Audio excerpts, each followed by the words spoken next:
Welcome to the Focal Insights Podcast Founder Hour edition, hosted by co-founder Joe Pollock.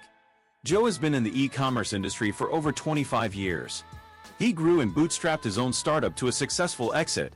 Founder Hour episodes go behind the scenes to learn how some of the best e-commerce brands were founded, grown, and operated straight from the founders themselves. Founder Hour is brought to you by Focal Software, a new generation ERP and operation suite for e-commerce brands and third-party marketplace sellers.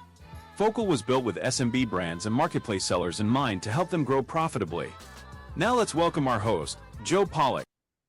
Hello and welcome to the Focal E-commerce Insights Podcast, where we chat with e-commerce entrepreneurs about business, selling online, and how to overcome challenges for success. Joining us today is James Buckley. James attended Maryville College in East Tennessee, has been a sales practitioner for over 15 years. He's the host of the Sell Better Daily Sales Show. That's right. A career coach. And you are the founder of Sell Better. No. Okay, so when did Sell Better start? We started Sell Better probably 2021, 2022 when COVID hit. We pivoted from getting on airplanes and going and training sales teams to creating a media outlet that was specifically for salespeople that are selling in the e-commerce world, in the B2B software as a service tech space. All right, well, we'll get into that in a minute. I got more good things to say about you here. So your Sell Better sales show is driving millions of dollars in revenue from sponsors. That's right. And your mission is to walk alongside sales professionals as they develop skills and best practices needed to find sales success. So that's perfect because we're talking about e-commerce sales success, and that's the plan. So James, welcome to the podcast. Thank you, my friend. I appreciate it. I do a lot of these, and it's always interesting to get into the different segments and see what people are doing and maybe even shed some light on some stuff that works in my industry. And it's often very good crossover information that people take away. So I'm excited to have this conversation. Yeah, of course. And that's the thing is we always want to learn more. So if we can get that crossover thing working and learn about what you've got going on and maybe how it can apply to what I do, what we do, and what our listeners want to do. That's right. So your business model is a little bit different, though. We typically work with e-commerce sellers in marketplaces like Amazon is the biggest one and the obvious one. But you're working with salespeople to sell subscriptions to software, I think primarily, but I'll let you tell that story. So why don't you give me kind of how you got into it? I like the COVID thing because that was a tough sales period to be selling anything. So go ahead and lay it all out. Yeah, it was a hard pivot, right? Like we realized very quickly that there was this opportunity to create a media arm that was specifically designed for sellers. And because we cut our teeth in the software as a service tech sales space, B2B space, training teams, we already had this big network of people that we had trained and coached and built up a network of over time. Something like 3.5 million salespeople look to us for sales advice every day. When I think about e-commerce, I think about buying online. Doesn't matter what you're buying. And you mentioned subscriptions to software. Yeah, that's part of where I cut my teeth, but I think most software companies are 100% e-commerce. You can basically speak to somebody at that company or go online and actually choose your pricing plan and sign up and pay and onboard yourself for almost every software company that exists. And there are tons of tools that I'm sure we'll get into talking about later. But in the end, I think when I think about e-commerce, I think buying online and selling online. And that's the e-commerce ecosystem. 100% of our audience are salespeople that function online. So when we talk about the things that work, oftentimes we end up in these tactical conversations. Well, when somebody says this, you should say this. Hey, if somebody has an inquiry about it, don't reach back out in text and hide behind the screen, right? Call them. They probably gave you a phone number when they filled out the form, right? There's this thing happening in the space, which again, we'll probably get into, where everybody wants to avoid actual contact with humans. And because of that, all these tools are hitting the scene. The best e-commerce performers, they're the humans on the last mile. My friend John Barrows will say, be the human that's on the last mile. We've all heard the stat that people are 50 and 75 and 80% of the way through the sales cycle before they even talk to a salesperson. We've all heard that BS stat, right? Some buyers are that informed. Some are less informed than others. It's not a blanket statement, and we need to stop speaking in absolutes. E-commerce has to be that path. And where a human steps in has to be selective. My buying process on places like Amazon, you mentioned Amazon earlier. Yeah, I don't want to talk to somebody, right? That's how you buy on Amazon. But in the software space, there's almost always a conversation around volume, around how much bulk you're going to buy, whether or not you're going to sign a multi-year contract, right? It's not just sign up, subscribe, click here and buy. That's a different kind of e-commerce space. But I'd wager that most e-commerce spaces have some level of human beings behind it. Otherwise, they wouldn't be as successful as they are.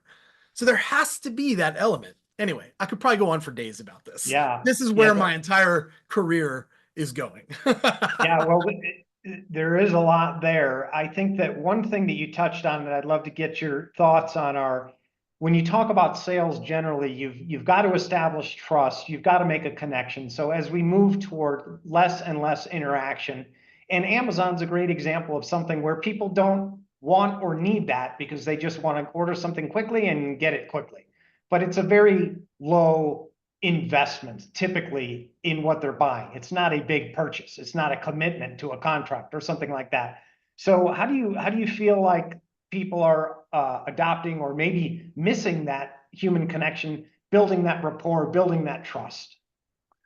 I think some people are and some people aren't. There is a generational gap that exists inside of sales today. On one end of the spectrum, we have senior leaders and leaders that are constantly screaming more, make more dials, send more emails, send more connection requests on LinkedIn, right? But then we have our sellers that are coming in. They're much younger and they understand the value of being extremely targeted and intentional with their outreach. So there's this breakdown of what's effective. Is the model the 1981 model of knock on more doors, talk to more people, and build more pipe? Okay, if that's your model and it works for you, go for it. But I think most sellers today are in the e-commerce space and they want transactional sales. And to be frank with you, I find that buyers want transactional purchases. So it makes sense that the younger generation and the buyers that are all coming to the scene have this static between them, right? Older buyers want to talk to a human. Please don't send me to your website and get me on this bot, right? I need someone to call me. Support people everywhere in these e-commerce space are like getting emails like, I've tried to call somebody 5 times and nobody picks up the phone. Yeah. Right? And then there's the other side of the spectrum where people are like, okay, I totally get this UI. Click, click, click. I want this, this, this, and this. And do I need to talk to a person? Here's this little chat bot. Nope, I'm all set. Thank you. I'm done. Right? Bing, checkout. Put my credit card information in, get my Stripe invoice. I'm out. Right? Like I got what I need. And I never had to talk to a human being. The best e-commerce companies are catering to both. They understand the value of knowing how to attract a transactional audience and knowing how to attract an audience that wants to speak to a human being. Yeah, it's very true. And it almost seems like we're in between two worlds at the moment. And you just talk about generational habits and how they change over time. And eventually the demographics take care of themselves, right? Because I think the ideal customer profile finds itself, right? We start thinking we're going to sell to X title or X persona, but in collecting data and seeing how things go and watching who's coming to the website, which is all modern age technology, right? I don't know if you've heard of RB2B, but RB2B is crashing on the scene, showing everybody who's visiting the website and then dropping that LinkedIn profile of that visitor in your Slack message. Like, are you joking? That is the most effective thing a salesperson can know, is that this human being just visited my website. Hey, thanks for stopping by. What were you looking for?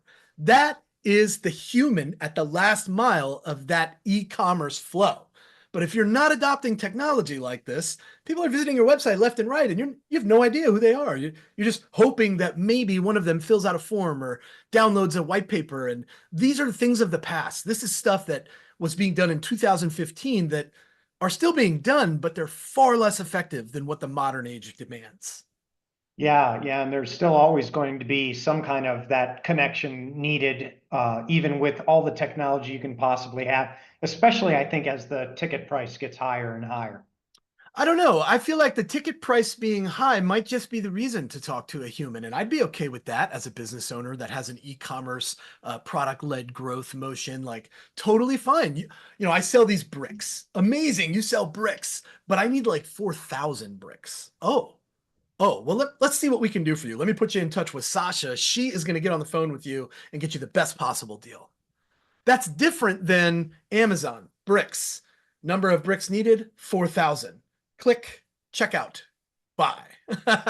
Yeah, yeah, I think technology has a way to commoditize a lot of things that, But I still think somebody from Amazon would reach out and be like, hey, I just wanted to make sure that you actually needed 4,000 bricks before I organized this. I guarantee that person is there going, I don't know if this is right. Let me make sure before we just send 4,000 bricks to this house. yeah, there's an algorithm that flags someone for that, I'm sure. I guarantee there is. Yeah. All right. Well, hey, let's talk a little bit about challenges and overcoming challenges. So you've got two components. You've got your own business and your own story for challenges, but then you're also training people and they've got their challenges.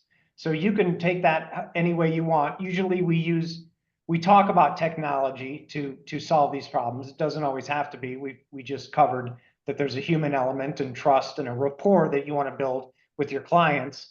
But what do you see as the biggest challenges that you're helping people overcome, and how are they doing that?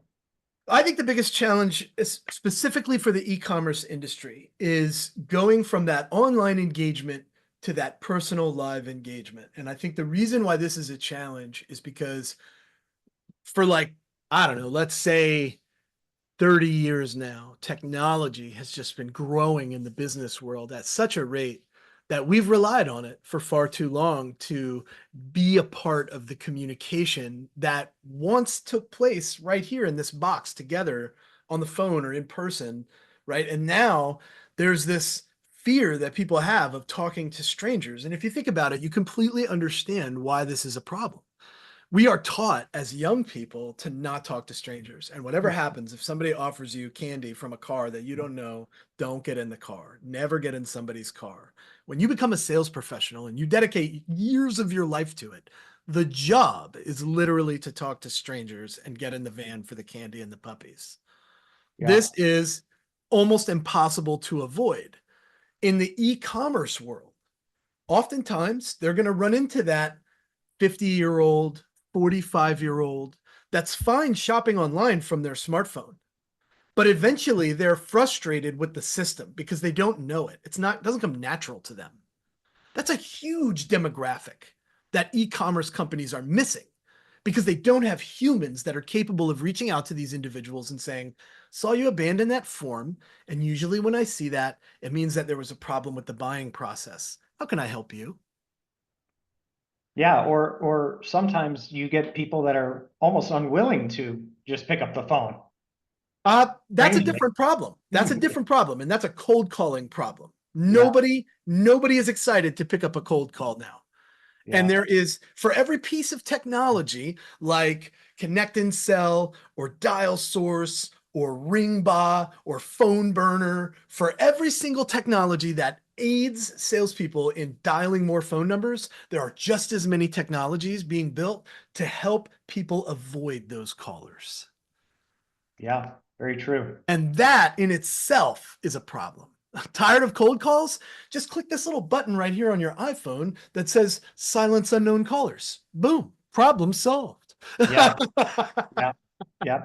Well, hey, you mentioned too that there's a lot of technology. It keeps coming. I think that what I've seen is with AI especially, it's coming faster. So there are more and more tools constantly Yeah. coming on board. So it's impossible to say what's going to work a year from now, but what are you finding specifically that's super helpful for the folks that you speak with regularly? Yeah, this is such a good, like, heavy tech question, which is really appreciated, right? And I'm a tech person, meaning I work in the tech industry. I am not an expert in the technologies. I don't think anybody could be an expert in all the technologies that are out there. It's like impossible. There's so many new platforms to look at Every every day. day, constantly coming out. So here are a few things that I think are worth noting. And if you're in the e-commerce space, you might be a little behind on this stuff. So listen up. All right. Most companies are operating under the role of the what I call the holy trinity, the trifecta. It's CRM, which is like your digital Rolodex. If you don't have one, think Salesforce, think Pipedrive, think Zoho, think Sugar, right? These are all CRMs. Some people are working on spreadsheets. Please join us in the 21st century and stop that. That's crazy, right? Then there's the MAP, the marketing automation platform. You got to think Pardot, Marketo, Emma, MailChimp, even as far as going to sales enablement tools. Sales enablement tools often have an email component like this too. Think Outreach, think SalesLoft, think Apollo, right? All of these companies, these softwares function in that holy trinity: CRM, marketing automation platform, sales engagement platform. These three are the starting point. But let's go a layer deeper. Let's look at products like Sybil, who are showing callers, sellers, where physical things change when they talk to buyers. Hey, Larry, you just had a great call with Sarah, the VP of sales over at X company. When you mentioned that price, her eyes lit up really big. You should talk about that in your next follow-up email. This type of stuff, these types of technologies are helping sellers be more efficient with messaging, be more personalized, be more tailored with what they're describing. There's another one out there that's really awesome: Never Bounce. Never Bounce will take an email address and you can throw it in there and it'll tell you whether or not it's valid. Oh my God, how valuable is that for you? Right? Don't waste your time crafting an email for 25 minutes, doing 13, 14 minutes of research on this person on LinkedIn or Facebook or Instagram or wherever you do your research on your prospects, right? Don't do this and then find out the email you have is bad. Yeah. Yeah. It's a Right? So waste of that's a time. good one. And that one's been around for a little while. I look at another one, Win.ai. This one will automatically upload your notes from your calls into your CRM, saving you a ton of reporting time. These Yeah. types of AI solutions, these types of tools that are available to us now that weren't available to us just 5 short years ago, right? These things are changing the way salespeople function in their day-to-day routines. It can change an e-commerce world overnight simply by streamlining certain parts of their process. Yeah, yeah, the note taker is really, it really is as amazing as you just described, because it's difficult for sales. Well, salespeople don't like to take notes to begin with, but also it's difficult when you're engaging with a client Yeah. and be taking notes. It's almost impossible to not seem disinterested in what they're saying when you're focusing on writing down everything they say or typing out everything that they say. So those tools are super valuable. Only half of you is focused on that. The other half of you is focused on what you need to do next to move the deal forward. Do you know what you're not focused on in that moment? Your prospect, Yeah, yeah, the person that's actually speaking to you. You're not focused there at all. These tools enable salespeople to actually give a shit yeah. about the person that they're talking with on the other side of the phone. And that might seem crazy. That might seem silly to some people because their process doesn't involve a human being, right? That's a whole different model. That's a model where usually it's a product, right? It's like a store. I ordered this and there's a shipping associated with it and it shows up at my doorstep.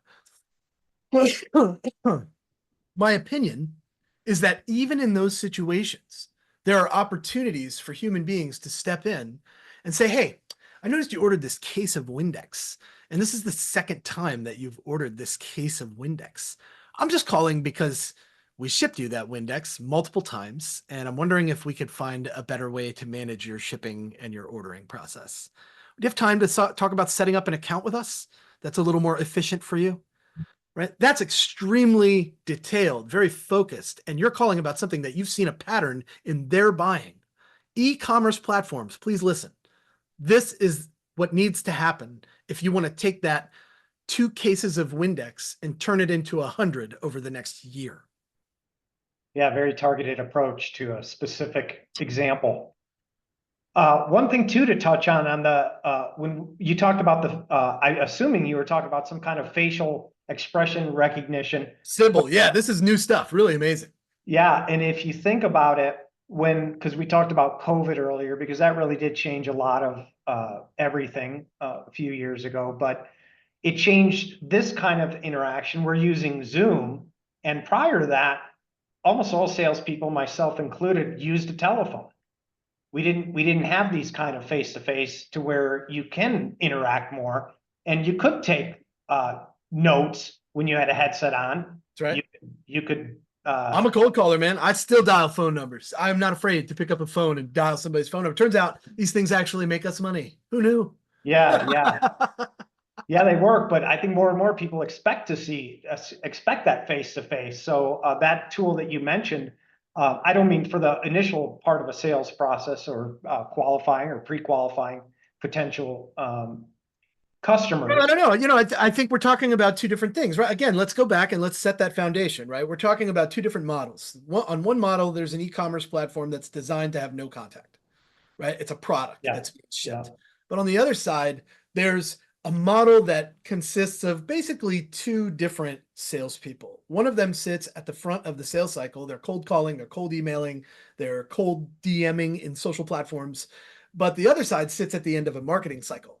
This person ordered this 2-3 times already. Please call them and see if they'd like to set up their next 6 months worth of orders with us in advance. We'll save them 20% on that order. Bam, you just earned a lifetime customer with a human being that picked up on a pattern and called, referenced that pattern and said, I'd like to give you a better deal for what you're doing, right? That is a completely different model. It's a human-based model that starts with technology, right? And that's totally different than what we've seen in the past, where there's a human being calling to sell some technology.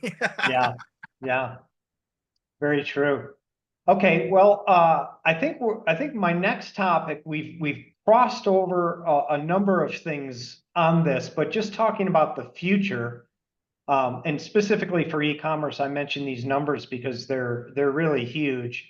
Currently, online sales are about $6 trillion a year, and they're going to go to about 8 trillion in the next couple of years.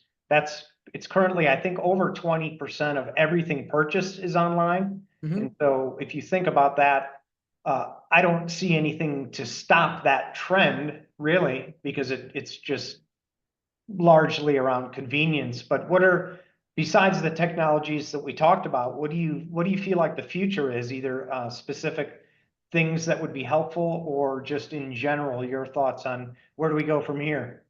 Okay, so some waves that I've already seen glimpses of that I think are wildly impressive is virtual presence salespeople. So if you go to my friend John Barrow's LinkedIn page right now, you'll be able to see a video of an AI avatar delivering a sales pitch. You'll also be able to see that same AI avatar deliver it in perfect Spanish. And the mouth moves according to the language. It's very effective, wildly convincing that it's actually my friend John. I know him personally, so you feel the tones are a little different, and you can kind of his motions and his hand movements when he talks to you as a friend, right? But if I didn't know him personally, I would think that John was a fluent Spanish speaker. So the avatar is actually John. Oh yes, 100%. It's John. Okay. Yeah, it's a wild technology. And what I'm excited about, and what I'm a little bit nervous about at the same time, is I'm excited to see that scale and how to make it help more people, serve more people. I think that's very exciting, but I'm also a little bit nervous about what that does for control of the message, right? And how we consistently update said message. And there's an authenticity that you and I are experiencing together right now on this podcast that probably will be lost a little bit, because that AI pitch doesn't necessarily have that human connection between you and another person. It's that person and the robot of you. And though it might be smart enough to stop talking when you speak and answer the question that you asked, I still would be upset if I had a wonderful conversation with a robot and did not know that it was a robot and bought something and then found out that it was a robot, I'd be like, oh my God, I feel so duped. Right. And that's just because like, that's how I feel about it. So you're Other people saying may the feel thing is, differently. it's so good that people wouldn't even know that they're talking to a You would not avatar. even know. You would not even know. Honestly, like when you see it, again, John Barrows is his name. Go check him out on LinkedIn. Don't send him a connection request. He has 408,000 followers on LinkedIn. He probably will not see your connection request. Even if he did, it's unlikely that he will accept you because he has well over the 30,000 connection limit. Maybe his But robot can accept me. maybe his robot can accept you. That is actually a really good point that I didn't consider. And that's why I'm saying I'm excited about this, and it's like an Yeah. unknown for me.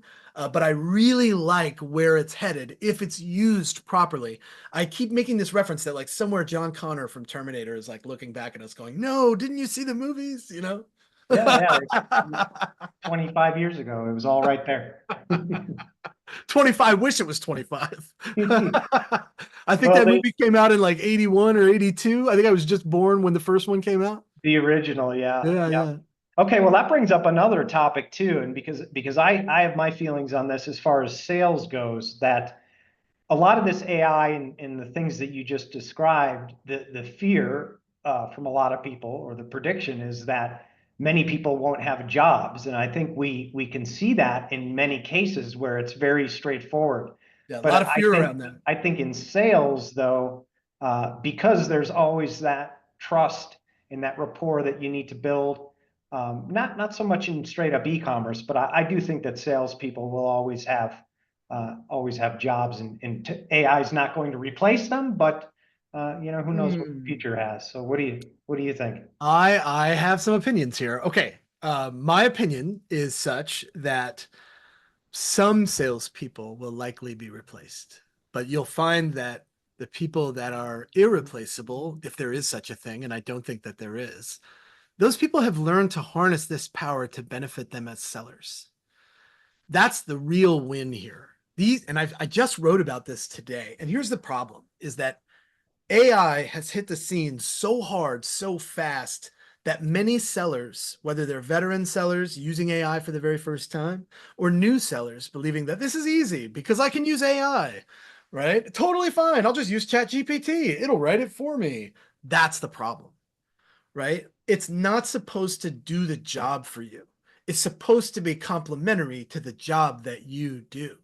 The solutions work for us, not the other way around. Or I'm sorry, we work with the solution. The solution Yeah, does yeah, not it's work it's with it's us. You know what I was saying. to help you be more productive.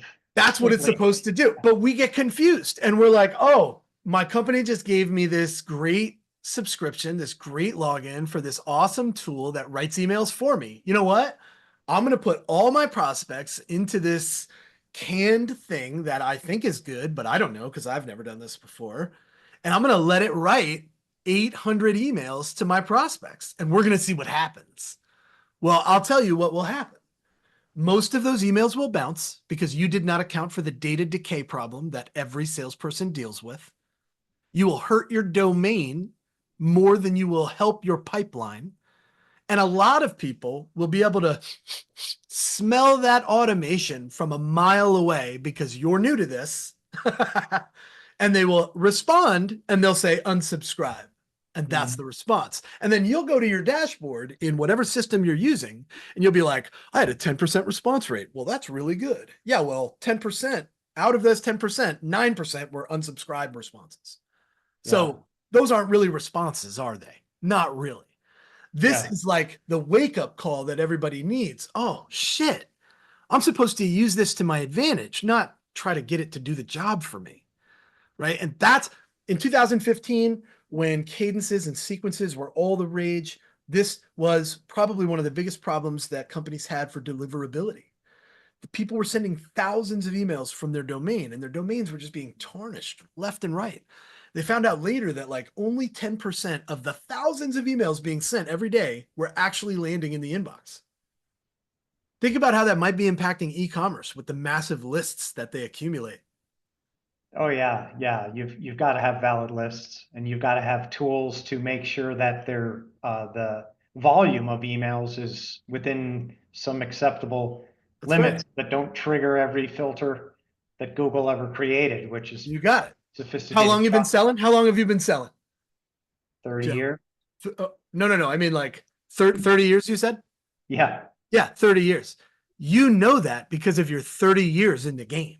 yeah, But a seller that just graduated from college, that's 25 years old, just got an apartment, just got hired as an SDR or as a customer service rep at an e-commerce company, a sales rep at an e-commerce company, man, they're looking at that platform and they're going, how many people can I load up into this thing? Like they have yeah. no concept of the volume You can that they should all be shooting you can for. almost spray and pray, as they say, but not quite. You've got to have some sophistication to it. And Well, once again, this is great crossover information. The way to do it is to build trigger-based lists. So if you have a specific trigger that causes a salesperson to reach out, take action, get somebody to do something, that's the list to create. Not these people work at this companies and these companies are this big and these people have these titles. That's like table stakes because you have no guarantees there. But if you start going, yeah, all those things, and they have to have visited the website more than 3 times, attended a show that we've put on, downloaded a white paper, and requested information about this guide that we put together. Now you can score that lead as a hot lead. But yeah, until all those things happen, that's just a name in the universe, man. yeah, yeah. That's just a name on a list, a big list. Yeah. So boil that list down to the triggers that actually make sense for you to take an action, do something, and put those things in front of your sellers. And I guarantee you'll see better results. Yeah, yeah. Just It getting turns more. out leads plus context is way better than just leads. Yeah, very true. All right. Well, I think we covered a lot of ground there. Thanks very much for participating. And as we wrap up here, why don't you tell anyone listening where to find out more about what you do and how they can Absolutely. potentially reach Okay, out to you? so the best place to go is sellbetter.xyz. That is our website, and you'll see at the top of that page the daily sales show. This is a free sales show that is live every single day with the best sales practitioners in the game sharing the tactics, their techniques, their templates, the stuff that they use to get the job done. So join us, learn, grow, and you can follow me personally at Say What Sales, all one word, on Instagram, TikTok, Facebook, LinkedIn. I am just about everywhere. I'm rapidly approaching that 30,000 connection limit as well, though. So if you're smart, you'll go to Instagram because you might actually get a response from me there. Yeah. So and there's no charge for that daily show. You just let Absolutely people not. It's highlight. 100% free. That's fantastic. Very cool. Yeah. Yeah. We monetize by picking up and representing the best tech solutions in the game. So if you target B2B SaaS and tech, you should probably be sponsoring our show or at least having a conversation on our show. So Yeah, yeah. There you go. All right. Well, thanks again, James, and thanks to everyone listening. And I think that's going to wrap it up for today. And awesome. we'll see you next time. Okay. Thank you for listening to another episode of Focal Insights Podcast. If you like this episode, go ahead and hit the subscribe button so you can be alerted of new episodes. See you next time.